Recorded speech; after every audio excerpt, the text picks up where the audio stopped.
So I purchased this planer joiner combo this weekend, and I want to see if it's going to actually function the way I need it to, just to help me do some small projects and kind of clean lumber up that is not quite perfect. Now this is a very inexpensive machine. It costs about 260 euro, and the reviews like on Amazon and other places are about 50%, 55% say they're good, and then the other 50% are varied with 8 to 10% saying that they're just junk. So I'm gonna unbox this thing, check it out, and see if it's something that I can actually use or if I'm just gonna have to return it immediately. It has a good warranty on it, but that doesn't always mean it's a good product. So just gonna see what this thing looks like and if it's actually gonna function the way I need it to.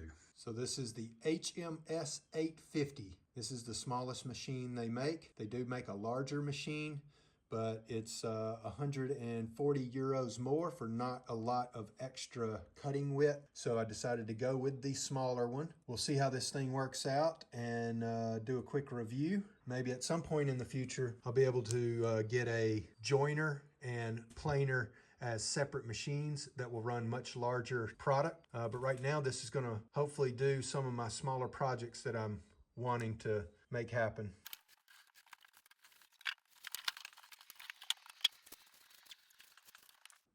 All right, so unboxed. It looks to be fully assembled, minus the vacuum system here. A knob that I believe goes here, which will raise and lower the table, and the push stick. So everything's fully assembled. Oh, the fence is kind of wedged in here, but it does have these support brackets to make sure the table doesn't change from the factory settings, which is, it's good to know that they did that because these things can be easily shifted. All right, so I'm gonna remove those and get these, get all these parts out and get it assembled.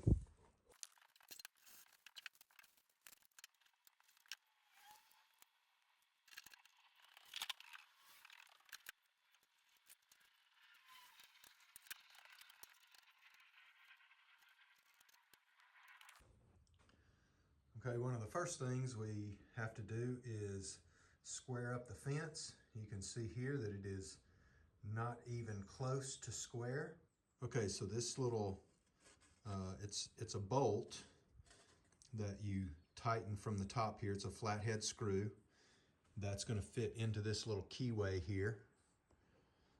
And once you slide that in place, you're gonna need to tighten that down. And then here is where your Allen screw will go in. And that was in the table, so I had to remove that. And then once you put this thing in, you'll kind of level the fence.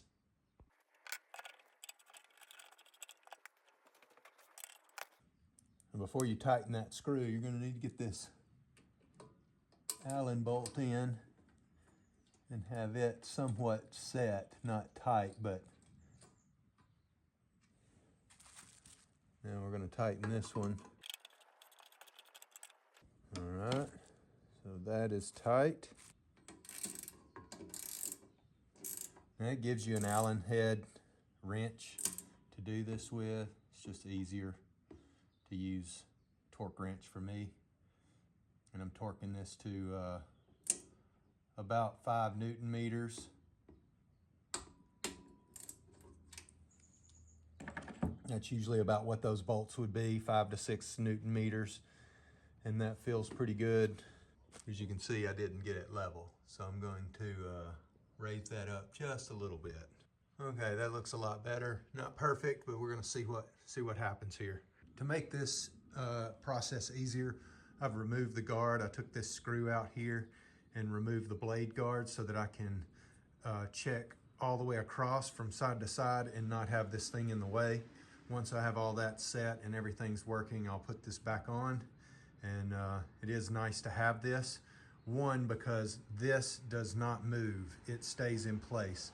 On some planers or joiners, this fence will move across so that you use, whatever you need here. But this one is stationary, So what you will always be joining on this part of the blade, which that can be a little bit of a problem, because you're basically gonna get a dull spot here if you're just doing edge joining. It's not ideal, but you know, when you're dealing with such a small machine and inexpensive machine, you're not gonna have those type of adjustments that might come on a much larger, more expensive machine. If it's possible, maybe having a sacrificial fence here or something that will space that out, and you could probably use these holes here or drill some more holes in here to create sacrificial pieces that will give you that, will move your joining surface across this blade a little bit. That's probably not something most people are going to do. So you probably will have a small section here, you know, within 1 inch or 2 inches that you use the most, that gets dull the fastest.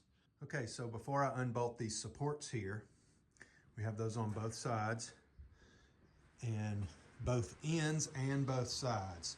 So the table was well supported in the packaging, but I've laid my straight edge on here, and it is touching at this point and touching at this point, but in the center,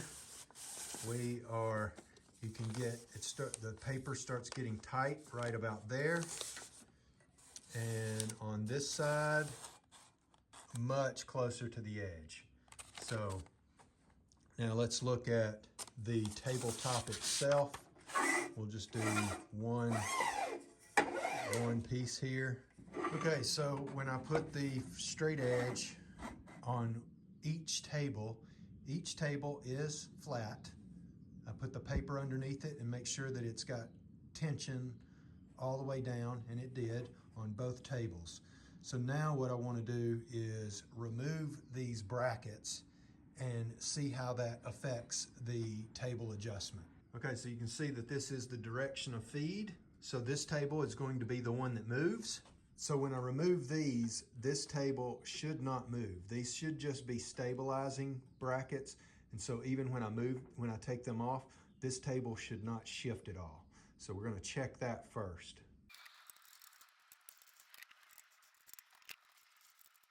So these were self-tapping screws, and they can be a little bit difficult to get out once you get to the tapping portion.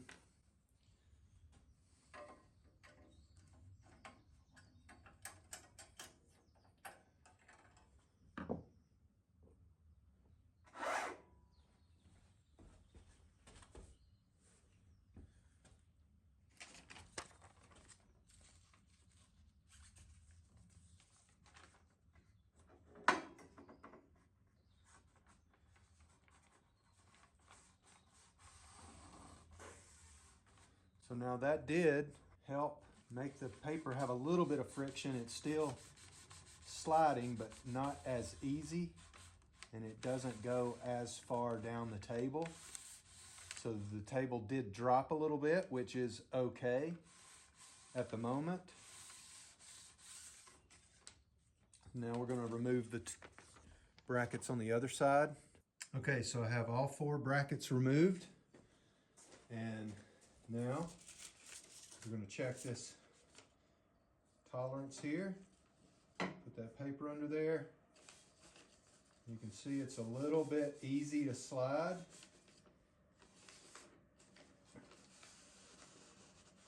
It's a little more difficult that way. Really easy in the middle.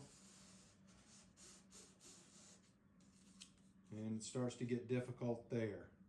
So we still have high ends, which is not going to create a perfectly flat board in the moment.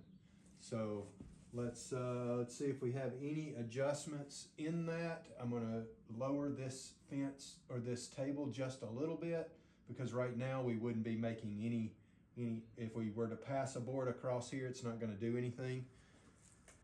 Okay, so I've lowered this thing maybe 0.5 millimeter, and we're gonna run a board across it. We'll put the guard back on.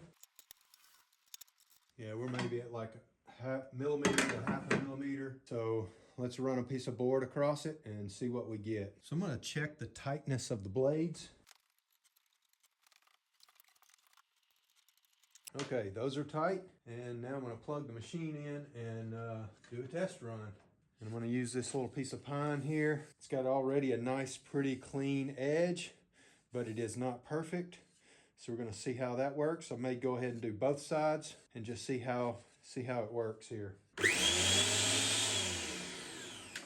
Okay, so you do have to have the vacuum thing attached. There is a safety switch in this clip that stops the machine from working. If that's not fully engaged, it will not cut on. As soon as that is fully engaged. All right, first cut. That looks really good on that table. Perfectly flat, no gaps. Nice clean cut. I don't see any knife marks. The blades are nice and sharp, so pretty happy with that. So now I want to do a surface cut on here to see how that looks. That gives us a better impression on what the blades look like as we pass it over a bigger section.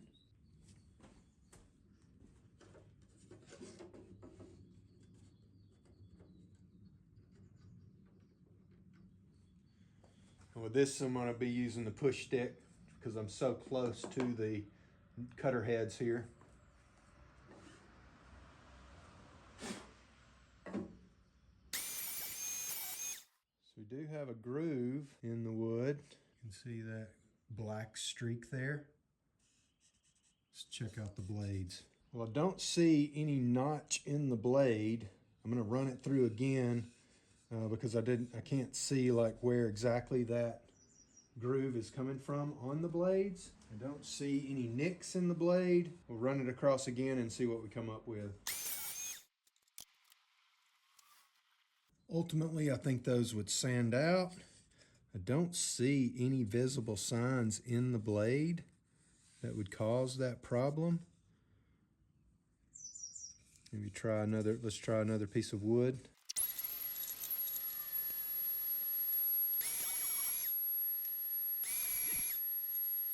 Okay, so there's definitely a couple of little nicks in the blade. You can see that little line there, and you can see where I moved it away from the fence, and it varies as it goes down as I'm moving it a little bit across the blade. You can see it, but it's not perfect, but that you're not going to get a perfectly non-sandable part. But I think for the most part, that's doing a really good job. You barely even catch your fingernail in it. So I think that'll sand out pretty quickly. I'm run a little sander over it and just see what it does. This is maple, a little bit more dense than the pine that I tried the first time. So we'll run a little sandpaper over that and just see how easy that sands out. So I'm using 180 grit sandpaper. If it sands out with that really easy, then we should be just fine.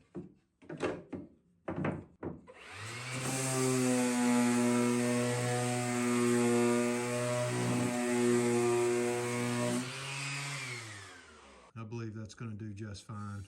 That was a really easy, now that was a fresh piece of sandpaper. You can see the line there. A line there and a line there. This one I can catch my fingernail on. I can actually feel it a little bit. This one I can feel it also, but not as pronounced, but it sanded out really quickly. So feel pretty good about that. Now we'll test the planer portion, see how that works out. The feed rate and how well it does just pulling itself through. Okay, so to use the planer portion, you will need to remove the fence completely, which it's only a couple of screws. There's the main screw here, and then this other little screw that kind of that was going into the keyway. But you cannot get this on without removing this, which I feel like is not a great design. I feel like they could have notched this out a little bit so that this could fit down in there and still cover everything completely. Don't like that. We're gonna remove this and see what happens. Okay, so I've put a few pencil marks on this surface. So originally we jointed this side, and I'm gonna go ahead and joint this side again, or plane this side once I run it through again.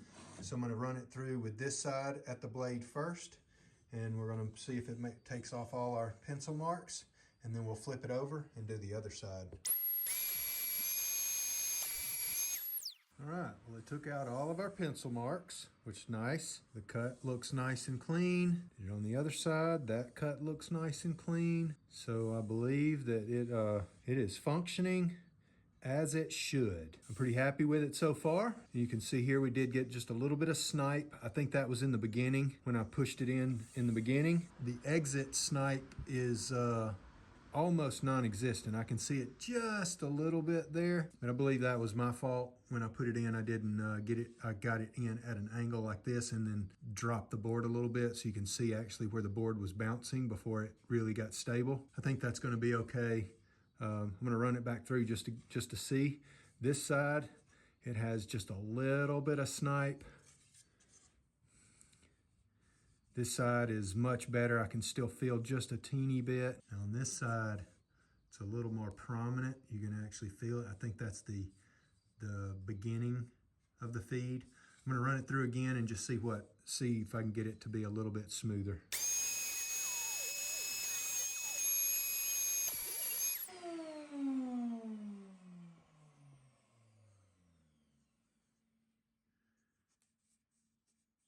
A little bit there.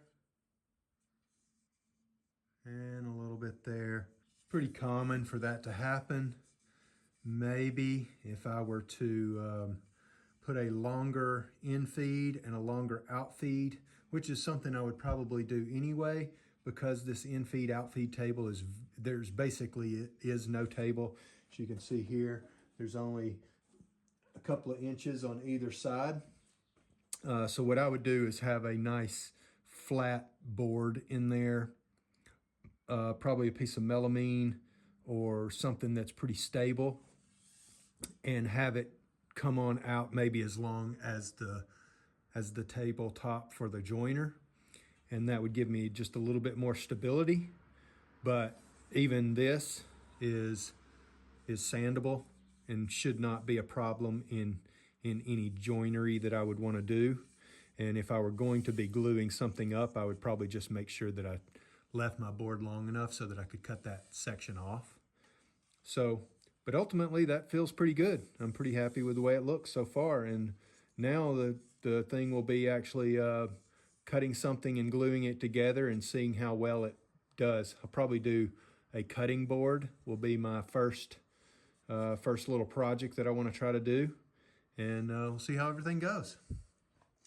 So this is the back side of the machine. You can see here, this is the piece that clips in and out, and that has to be fully inserted for the machine to cut on.